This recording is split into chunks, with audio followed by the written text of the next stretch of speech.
Anyway, chat, if you like this content, please consider supporting it by subscribing. Right now, we have a hype train going on. The top sub gifter and the top bit donor get the hype train conductor badge. Right now, it's Fantastic Moron with 11 subs. That must be Ethan's alt. And Wap Mop with 201 bits. When you support the stream during a hype train, you help promote it in the algorithm, which helps us grow and retain viewership. It recommends people that are interested in politics. And, you know, if you watch other streams and you're a subscriber to my stream, other people who watch those other streams will get recommended my channel as well. So you help us grow by boosting us in the algorithm. There's also a lot of people here working paycheck to paycheck, parents of young children, college students, people on a fixed income because of retirement or disability, or just regular people struggling to make ends meet. So when you subscribe, you help those people get access to the VODs, to clipping, to the emotes that they can then use site-wide. Thank you, Anonymous, the Anonymous for 10, Jedi Chai for 5, Mo Knows This for 5, and the Fantastic Moron. Thank you for the 10 tier 1s. You're the best. Calm Like a Tom, thank you for the 10. One of our all-time most legendary gifters, Calm Like a Tom, which I fucking love your name. It just rolls off the tongue. Thank you, Calm Like a Tom. We are a mere, oh my God, Mobius Loop with the 100 bomb. Oh, holy shit. All right, chat, listen. I can't believe, holy shit. All right, let's get back. Thank you so much, Mobius Loop. We hit the sub goal. Thank you so much. We're 10 subs away from 200 on the day. We're at 6,804 currently. We've got to reach 7,000 by the end of this month because we wouldn't want Ethan Klein to think that our sub count is going down, okay? We have to get to 7,000 by the end of the month because we're always between 7,000 and 8,000, okay? That's our minimum. We don't want Ethan Klein to feel like he's getting a win. Did you cover this? H3 raising money for Gaza, but the money goes to the Atlantic Council. So this might be the worst thing. I don't think anybody who watches H3 is surprised by that. I don't think anybody who has been paying attention to this, if you are pro-Palestinian, you're not on Ethan Klein's side. Like, he only says that. I don't know why he says that anymore. Like, he is just a Zionist propagandist. I don't know why he says that.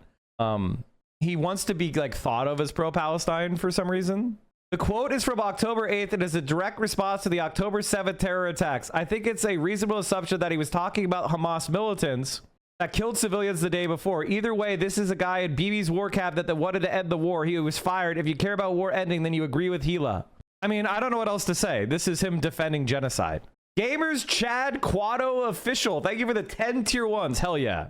I mean, there you go. There you have it. All right, let's finish the game. Be triumphant, finish them off, and don't leave anyone behind. Erase the memory of them. Erase them, their families, mothers, and children. These animals can no longer live. If you have a blank neighbor, don't wait. Go to his home and shoot him. This is a Zionist. I know this because I remember this quote, and I have a pretty good memory. This is a Zionist. He was a veteran of the Nakba, and he was being taken around by the Israeli government to talk to Israeli soldiers. I remember this quote. So this is a Zionist talking to Israeli soldiers. I think he was 90 at the time. This was said by Ezra Yashin, who brought in official IDF vehicles to give a pep talk to Israeli soldiers before Israel's 2023 ground invasion of Gaza. 95-year-old Ezra Yashin is also a veteran of the Deir Yassin massacre, one of the most horrific crimes during the Nakba. Yeah, see, I remember that. I remember that. Is somebody acting like they're going to get yelled at by people? What is it with Asmongold fans and Ethan Klein fans acting so scared? This is why they don't debate me on anything. This is why they don't debate me on anything. By the way, chat, one of the things that's so funny is like Destiny threw in the towel against me. He refused to debate me. It's not I refused to debate him. He refused to debate me. After I debated him, like it was 3 o'clock in the morning and I was just hanging out on my Discord some day talking to a few of my chatters. He like came in. I don't live like that normally, chat. It was some random day. I don't know why I was up that late. But yesterday he came in during his vacation. He ended his vacation. He went live. He snuck into my Discord to try to debate me on Medicare for All. After I debated him with like headphones from my phone, he like edited the audio to be worse, and then posted it on his YouTube, and then declared, I'm not going to debate Mike from PA anymore. He's just using me for views. This is the facts. He stalked my Discord, lost a debate with me on Medicare for All, and then declared that he was going to ban me in his Discord and in his like community because they didn't want me to use him for views because he couldn't debate me anymore. And then then it was like 4 or 5 months later, he decided he was going to like end that ban just so he could shit talk me, not actually debate me, just so he could like spread misinformation about me to try to make me cringe. That was his entire project. And they've been doing it for 6 years. Why don't they wait, did the guy ask like, do people actually hire you to help in political campaigns? They used to did. They won't debate you because you're a moron. Hey, wait. Oh, wait. OSU. This is what Destiny said after he debated me. Are you ready? I really enjoy this guy's perspective, and he seemed to have like a huge amount of knowledge about electoral politics. Now electoral politics are way more interesting to me, and this guy seems to have like a good backing. Wait, did you not know that? Did you not know that? So what's the new talking point? I don't give a fuck what Destiny says. He's stupid and a pedo. Well, we agree. You know what? We could agree on that. Destiny is stupid and he is a pedo. You're right. I agree with you on that. But why are you spreading Destiny propaganda though? Why are you spreading made up Destiny shit if you think he's stupid and a pedo? All right, back to the game. Let's finish the game. I am referring here to the evacuation of the group, the extermination of the group. This is one of the things that is easily said, but then they all come along and each one has his one decent member of the group. Unfortunately, I know this quote. This is another quote I know. This is the Nazis. I think this is Heinrich Himmler. Heinrich Himmler was complaining that so many Nazis kept coming to him and asking for him not to kill a specific Jewish person because this was the one good German Jew. He's assimilated. He's a good person. Please don't hurt this person. So they were complaining about Nazis constantly asking for special exceptions for their friend who just so happened to have Jewish heritage. This is a Nazi quote. Yeah, see, I've read too much and I know too much.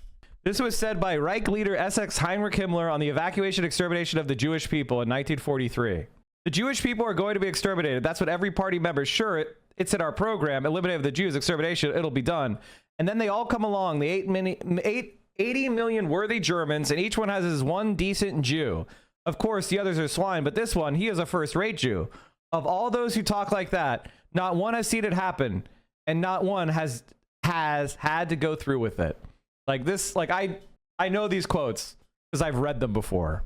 I actually study fascism. I actually know what they said. I've actually read Mein Kampf. I've actually read Nazi speeches. I've read My New Order, which is basically on Trump's bedside table. Did you know that, chat? Trump has read one book, and it's called My New Order by Hitler. This is the only book he's ever read. Ivana claims Trump kept Hitler quotes by his bed in resurfaced interview. Kennedy now guards a copy of My New Order in a closet at his office as if it were a grenade. It was my friend Marty Davis from Paramount who gave me a copy of Mein Kampf, and he's a Jew. I did give him a book about Hitler, but it was My New Order, Hitler's speeches, not Mein Kampf. I thought he would find it interesting. I am his friend, but I'm not Jewish. The group have deserved the catastrophe that has now overtaken them. Their destruction will now go hand in hand with the destruction of our enemies. We must hasten this process with cold ruthlessness. Gosh, I don't know this one. It sounds like Zionist to me. Oh, Joseph Goebbels. I don't know this quote. This is a pretty obscure quote. They got me. We must expel group and take their place. Impossible to tell you. Impossible. Zionists could say this and Nazis would say this. Impossible to tell. Impossible to tell. It's just a guess. It's just a guess. I'm going to go with Zionist. It's a guess. Quoted from David Ben-Gurion's 5 October 1938 letter to his son, where he discusses the July 1937 recommendation by the Palestine Royal Appeal Commission to partition Palestine. Given the density of the Arab population of the area allotted the Jewish state, the commission recommended that 225,000 Arabs be transferred out of the proposed Jewish state, and that the transfer be in the last resort compulsory. In exchange, 1,250 Jews were transferred from the proposed Arab state. The right to exercise national self-determination in speaker's country is unique to the speaker's ethnic group people. This sounds more like a Jewish supremacist than a Nazi supremacist, but it could be. The right to exercise national self-determination in Germany is unique to the German people. This could be Nazi. Right to exercise national self-determination in Israel is unique to the Jewish people. Man, it could be either one. It could be either one. I don't know. This one's tough. I don't know this quote. I'm going to go with Nazi. No, I'm going to go with Zionist. Oh, wait, I remember. Oh, yes. Okay, the nation state bill. This is an excerpt from the nation state bill passed by the Knesset. I'm getting lucky with my guesses as well. Chat, Vio made me another hand pie. Another turnover. Is it strawberry? Strawberry? Okay, cool. Strawberry. Pistachio with rose water. Wow. Thank you, Vio. Something like a cage has to be built for them. I know that sounds terrible. It's really cruel, but there's no choice. There's a wild animal there that has to be locked up one way or another. This is Nazi. Oh, wait. It's Betty Morris? Betty Morris served as Goldman visiting Israeli professor in Georgetown's University Department of Government? I thought this was for sure a Nazi. It's Betty Morris? There is only one and only one solution, which is to completely destroy members of the group. I feel like they're trying to trick me. This is a both. This is a both. I feel like it's obviously Nazi, but that makes me want to switch to Zionist, which makes me think that they would know that I would do that, so that I should just pick my first impulse because they're trying to be tricky. No!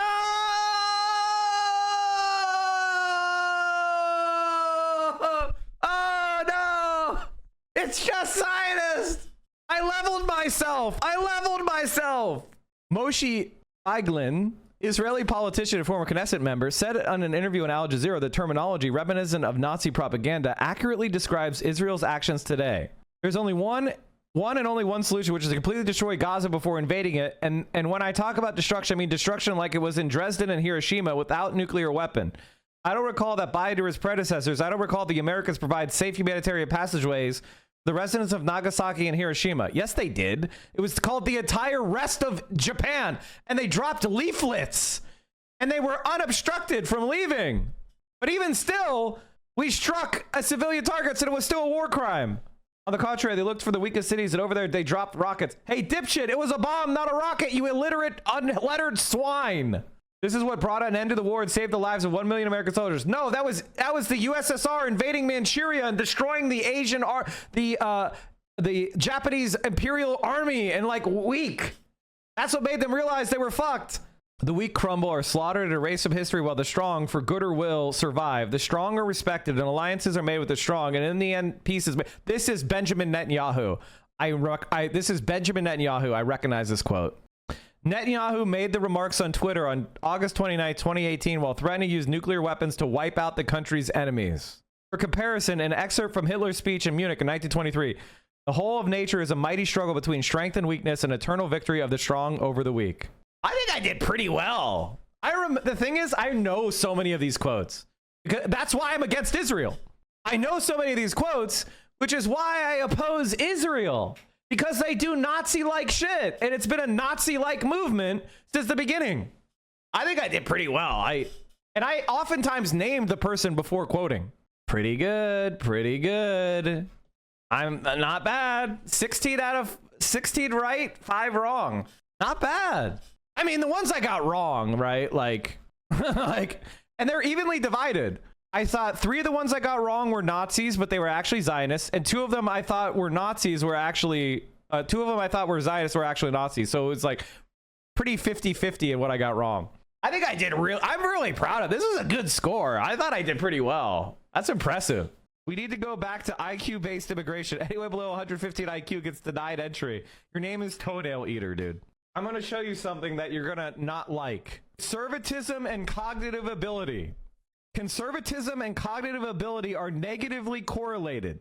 At the individual level of analysis, conservatism scores correlate negatively with SAT, vocabulary, and analogy test scores. At the national level of analysis, chat, I need you to... Mike from PA Clips is a pretty good fan channel. You guys should follow and interact. If you use TikTok, get in there. You should definitely interact with the fan channels. All right. What else was I gonna? Oh yeah, this is unforgivable. Watch this. That I've seen the H3 podcast do so far, and that's obviously saying a lot. They are scamming people into donating for Palestine, except it's not actually donations for Palestine. It's not donating to like a charity like the UNRWA or the PCRF or something like that. No, it's donations for Palestine that they are soliciting, which go to a pro-Israel propaganda organization. So in that podcast episode from today, Ethan Klein had a talk with Ahmad Fouad Al-Khatib, who is like this pro-Israel Palestinian who says, you know, Palestinians are at fault for all of their own misery. Israel does nothing wrong. And he works for the Atlantic Council propaganda organization. He's basically like the one guy who these Israelis prop up as their like token, look, a Palestinian who agrees with us sort of guy. So he always does the rounds. It seems like they can't find any other. But this video isn't about that. I'll probably be covering that on my stream this week. This video is about something that's even worse than that, if you can believe it. There's a part of this stream, timestamped and called Donate to Palestine, in which Ahmed solicits donations for a project of the Atlantic Council, which is explicitly actually pro-Israel. And Ethan Klein is calling it Donate to Palestine.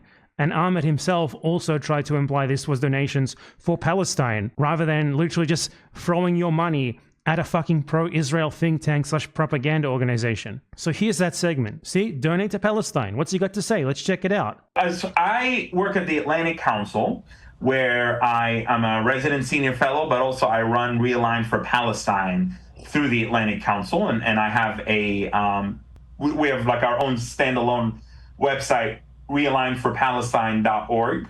There is a donate button.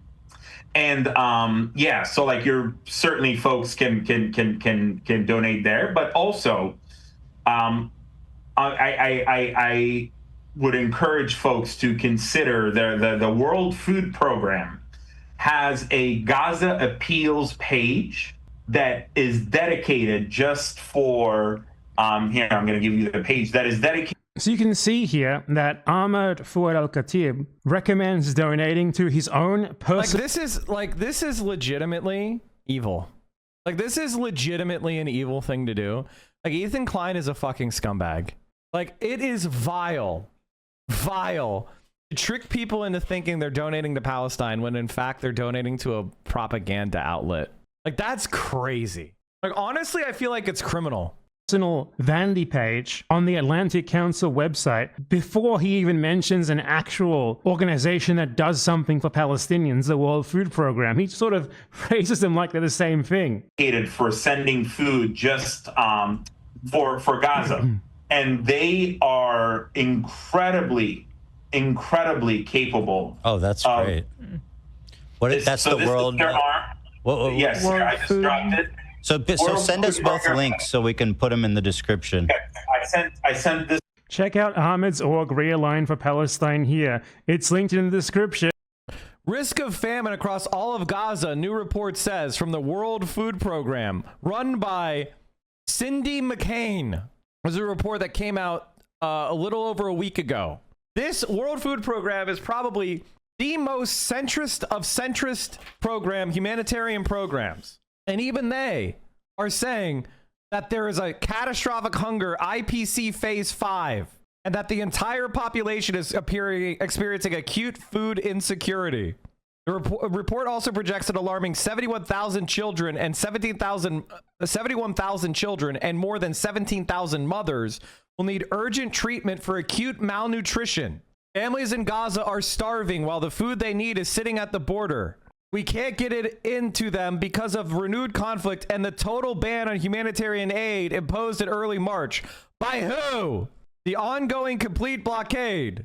By who? Border closings have been crossed for 2 months. By who? The UNICEF and the World Food Program urge all parties to prioritize the needs of civilians and allow aid to enter Gaza immediately. So even then, they won't even name Israel. They won't even name Israel. That's why the genocide can happen. So let's go to the Realign for Palestine website. This is a website that's literally just pro-Israel talking points, anti-Palestinian talking points, set up to like masquerade as a pro-Palestinian website. And front and center, you go here, donate to the movement, you click it, Donate today to stand with us in building a future rooted in hope and dignity. Each contribution strengthens the movement for peace and self-determination. You know, I notice this is not tax deductible. It's not donating to a charity. It's literally just sending your money to Ahmed Fouad Al-Khatib and the Atlantic Council.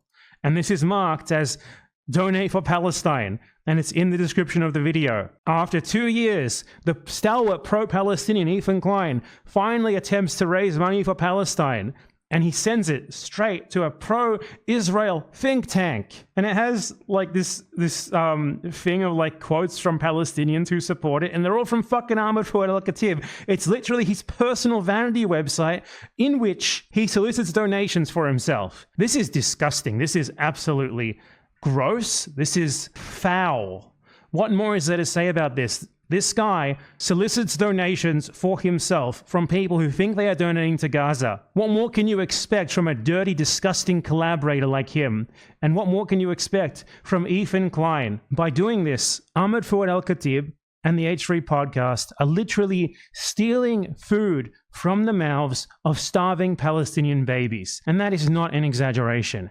Fucking ghouls. I mean, it's legitimately evil. It's legitimately evil. I didn't like Ethan Klein before, but I think it's pretty much safe to say he's evil. Why did we do this? Well, we did this to figure out if there's any correct way to protest against Israel that is currently doing a genocide that is an apartheid. How to protest, a guide by Ethan Klein and Asmongold. Holy shit. I didn't see this. Let's watch this. Holy fucking hell. Maybe we should watch it tomorrow. You know what? Let's watch this tomorrow, chat, because like I have to go, unfortunately. I have stuff scheduled for this week, unfortunately, so I can't stay over. I really want to react to this and yell about it, but we're out of time. I didn't realize it was so late. Sorry about that, chat. Who should I send you to? We didn't get to so many things. Thank you for whoever linked me the Zionist versus Nazi game. Holy shit, was that unhinged. I mean, like, holy fuck. All right. You know who I haven't rated in a while? The woman, the myth, the legend. My friend and yours, Casey Tron. Casey Tron. Incredible content creator, queen of the internet. Thank you, everybody, for all the support and the subscriptions. Let me especially shout out. Oh, by the way, chat. Before you go, here's all my links. On the YouTube, we now have memberships. We now have memberships on the YouTube. And so I am going to be, let me see here. I'm going to be calling out and thanking all my new members. Where the fuck are they? Where is the member page? Where's the member page? Where the fuck is the member page? Fuck. All right, I'll have to do it every day. I'll do it tomorrow. We're running out of time. If you want to help me diversify my content and income away from Twitch and make sure we have a backup community ready for YouTube, make sure you hit the follow button. Thank you, everybody, for all your support. I'll see you tomorrow. Stay safe. Free Palestine. See you tomorrow, 7 a.m. Pacific, 10 a.m. Eastern. Peace.